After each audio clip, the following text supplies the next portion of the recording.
La crise des réfugiés du Haut-Karabakh continue de s'aggraver. Près de 42 000 personnes ont déjà fui l'enclave direction l'Arménie. L'économie russe continue de croître malgré les sanctions occidentales, des revenus générés par le pétrole et les exportations vers les pays non alignés. L'Allemagne va renforcer ses contrôles aux frontières avec la Pologne et la République tchèque. Objectif, lutter contre l'immigration clandestine qui arrive par la route des Balkans. 6 jeunes Portugais poursuivent 32 pays européens devant la Cour européenne des droits de l'homme pour inaction climatique.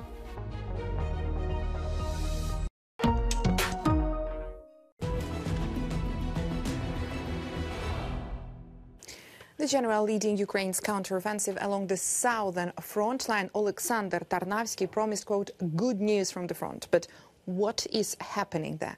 The Institute for the Study of War says the tactical situation in Verbovo remains unclear as Ukrainian forces continue offensive operations in western Zaporizhia region.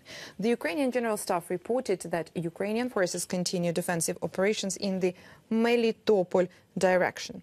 A Kremlin-affiliated Mill blogger claimed that Ukrainian forces reached the northern outskirts of Novoprokopivka. There it is, about 13 kilometers south of Orikhiv. Russian sources still have not directly addressed a claim from a source reportedly affiliated with the Russian airborne forces that Ukrainian forces control half of Verbovo. There it is, about 18 kilometers south of Orikhiv. The Institute for the Study of War has not observed evidence of such a Ukrainian advance. Instead, the think tank says likely degraded elements of Russia's 42nd Motorized Rifle Division are increasingly counterattacking near Novoprokopivka, suggesting that Ukrainian counteroffensive operations may have degraded relatively more elite Russian airborne elements that were responsible for counterattacking in the area. Elements of the 42nd Motorized Rifle Division are reportedly deployed as far back as Tokmak. There it is, which is about 20 kilometers away from Novoprokopivka, continuing to suggest that Russian command has not manned the multi-echelon defense in southern Ukraine in depth. L'économie russe continue de résister malgré les sanctions occidentales. Elle va même faire beaucoup mieux que prévu selon la Banque européenne pour la reconstruction et le développement. Celle-ci table désormais sur une croissance du PIB de 1,5% cette année, alors qu'elle anticipait jusqu'ici une contraction d'ampleur équivalente. Fondée pour aider les pays de l'ex-Union soviétique à s'adapter au libre marché, la Banque européenne pour la reconstruction et le développement affirme que les revenus de la Russie ont été stimulés par les prix élevés du pétrole et les nouvelles opportunités d'exportation avec la Chine, l'Inde et les pays d'Asie centrale. Moscou cherche à consolider ses liens commerciaux avec ces pays non alignés pour renforcer son économie frappée par les sanctions. Mais la Banque européenne pour la reconstruction et le développement estime néanmoins que cela ne suffira pas à compenser un refroidissement de l'économie russe en 2024.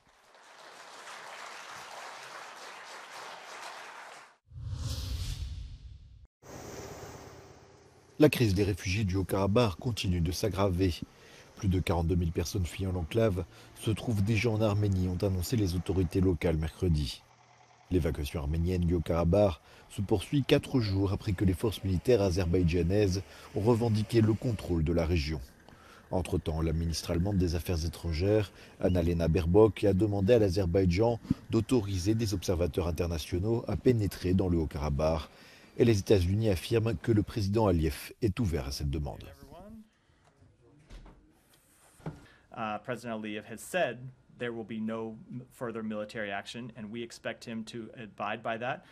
He has also said that he would accept an observer mission, and we would expect him to abide by that. Le ministère russe de la Défense, qui garde une mission de maintien de la paix en Azerbaïdjan, a publié des images du sauvetage des victimes de l'explosion survenue mardi dans un dépôt de carburant. Le dernier bilan fait état d'au moins 68 morts, mais plus de 100 personnes sont toujours portées disparues à la suite de l'accident. Du côté azerbaïdjanais, on a annoncé qu'au moins 192 soldats et un civil auraient trouvé la mort au cours de l'offensive éclair dans le Haut-Karabakh.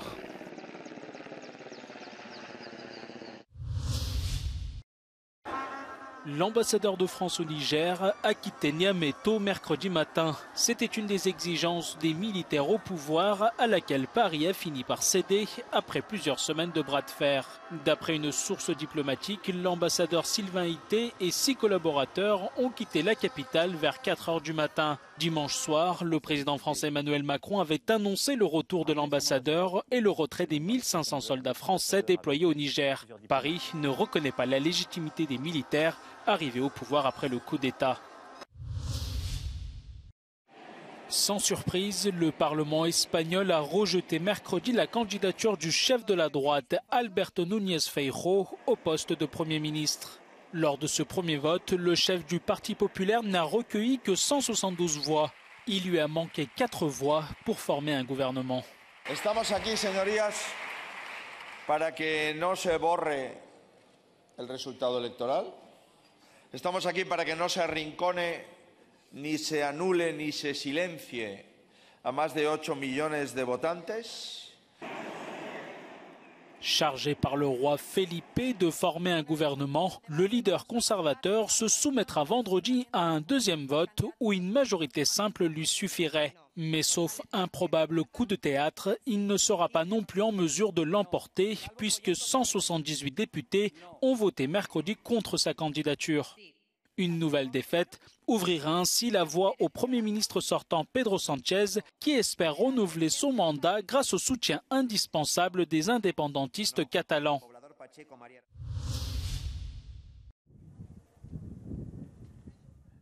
L'Italie a inauguré son premier centre pour les demandeurs d'asile provenant de pays dits sûrs.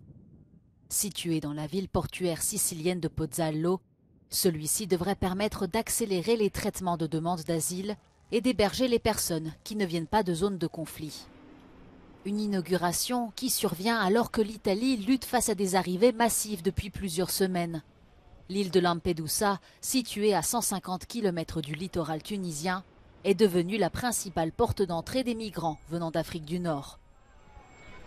Le cabinet de Giorgia Meloni a également prévu de mettre en œuvre des mesures contre les jeunes adultes se faisant passer pour des mineurs non accompagnés afin de réclamer la protection d'État.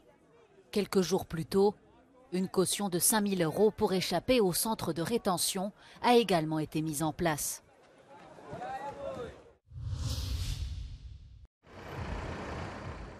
L'espace Schengen est mis à rude épreuve en Europe centrale. L'Allemagne va renforcer ses contrôles aux frontières avec la Pologne et la République tchèque. Objectif, lutter contre l'immigration clandestine qui atteint de nouveaux records. 71 000 entrées illégales depuis le début de l'année, selon la police allemande.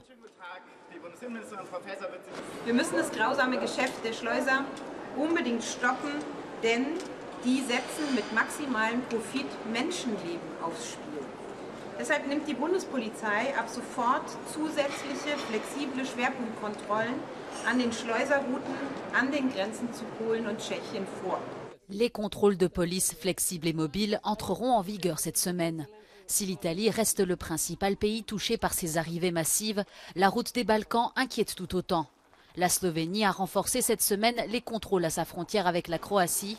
Une décision suivie par Varsovie qui a fait de même à la frontière slovaque. Selon certains experts, ce sentiment de méfiance pourrait avoir des conséquences graves sur le principe de libre circulation dont bénéficient tous les États membres de l'Union européenne depuis 1985.